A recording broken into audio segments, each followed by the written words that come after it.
अस्सलाम वालेकुम रहमतुल्लाहि व बरकातुहू। अच्छा, मैं आपके साथ एक ज़िप फ़ोल्डर शेयर करूँगा, जिसको ओपन करें तो उसमें ये कुछ फ़ोल्डर्स पड़े हुए हैं। एक इनपुट का फ़ोल्डर है, ये फ़ोल्डर है जो आप इनपुट में डाटा देंगे वो आप इस फ़ोल्डर में रखेंगे। फॉर एग्ज़ाम्पल मैंने इसमें 2 txt फाइल्स रखेंगी।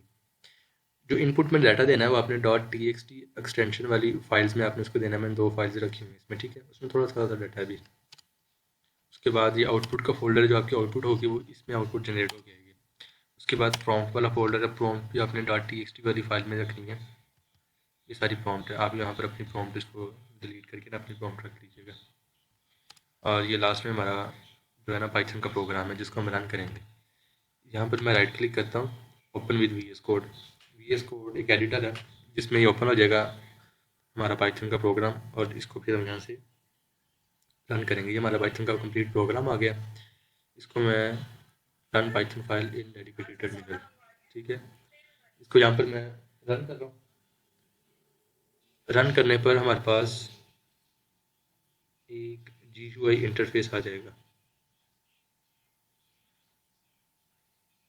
ठीक है? ये ग्राफिकल यूज़र इंटरफेस आ गया। तो यहाँ पर वो कह रहा है कि सबसे पहले select input folder with .txt files. मैंने इनपुट फोल्डर सेलेक्ट किया। फिर वो कह रहा है आउटपुट फोल्डर, यहाँ पर डाटा प्रोसेस होने के बाद जाएगा। फिर वो कह रहा है कि अपनी वो सिंगल प्रॉम्प्ट की फाइल यहाँ पर रखनी है। ये मैंने प्रॉम्प्ट की फाइल सेलेक्ट कर ली। उसके बाद वो कह रहा है अपनी API की दें, तो मैं यहाँ से API की कॉपी की और मैं API की यहाँ पर पेस्ट कर रहा हूँ। तो मैंने प्रोसेस पे क्लिक कर दिया। वो कह रहा है प्रिपेयरिंग एंड सबमिटिंग बैच, क्योंकि बैच प्रोसेसिंग में हम डाटा पहले सबमिट करते हैं, फिर वहाँ पे प्रोसेस होता है और फिर हमारे पास आउटपुट में आती है। जैसे सिंपल API कॉल होती है, उसमें रन टाइम पे हमारे पास वो प्रोसेस होता है डाटा और हमारे पास आउटपुट जनरेट होकर आ जाती है। लेकिन बैच प्रोसेसिंग में ऐसा नहीं होता। डाटा प्रिपेयर करके सबमिट किया जाता है, वो प्रोसेस हो के आता है और इसमें मैक्सिमम टाइम होता है 24 आवर्स, और मिनिमम टाइम जितनी मर्जी, चाहे वो 2-4 मिनट में 5 मिनट में आ जाए। मैंने जब फर्स्ट टाइम रन किया था, मैं आउटपुट का फोल्डर खोल लेता हूँ यहाँ पर। उसने एक फाइल जनरेट कर दी है बैच इनपुट की। तो ये वैसे ही एक उसकी पाइथन की अपनी फाइल है, ये हमारी आउटपुट में भी आई, ठीक है? हमारी आउटपुट अभी आएगी जो डॉक्स मतलब कि वर्ड डॉक्यूमेंट की फाइल बन के आएगी, ठीक है?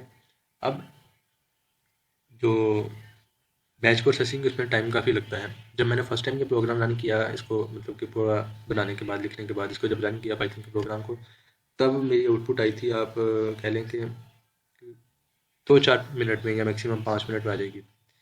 सेकंड टाइम जब मैंने रन किया तो मैंने 2.5 से 3 घंटे वेट किया, तो फिर भी मेरी आउटपुट अभी तक नहीं थी आई।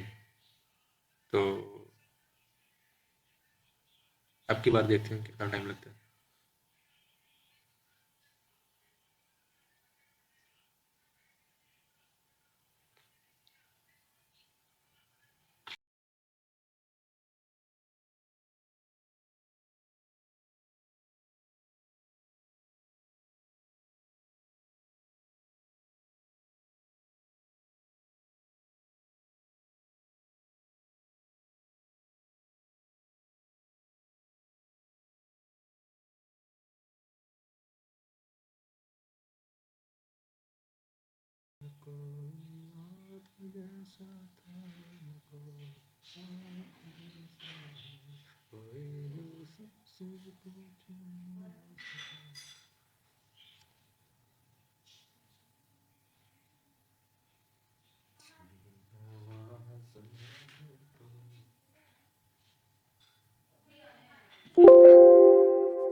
ये हमारे पास आउटपुट आ गई जनरेट होकर।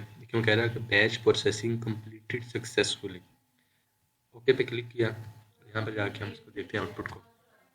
अभी आउटपुट देखें तो ये बिल्कुल बिल्कुल ठीक होता है ये, ठीक है? अब हम इसको exactly same as it is इसी फाइल को अगर हम इंपोर्ट करें ना उधर मैक्स स्टूडियो में, ये फाइल वहाँ पर भी इंपोर्ट हो जाएगी। अब ये दूसरी वाली आउटपुट देखते हैं।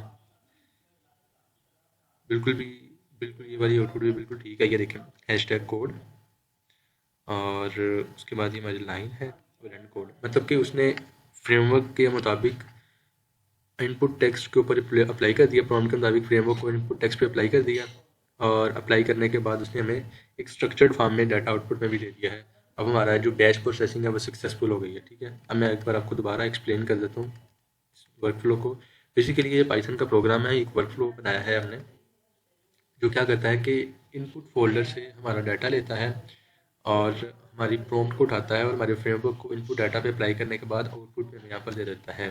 बैच प्रोसेसिंग करने का मकसद ये था कि हम उसको बैच में बल्क में डाटा दें और हमारे पास आउटपुट हमें दे दे बल्क में ही। ठीक है, और उसमें हमारे पास ये होता है कि एपीआई का 50% हमें डिस्काउंट मिल जाता है। जब आप नॉर्मल कॉल करते हैं, नॉर्मल एपीआई को कॉल करते हैं, तो वन हमारी जो आउटपुट है एक एक करके हमारी फाइल आती जाती है। लेकिन बैच प्रोसेसिंग में क्या था कि हमारे पास दोनों फाइलें हमारे पास एक ही साथ हमें इकट्ठी आउटपुट में आ गई थी।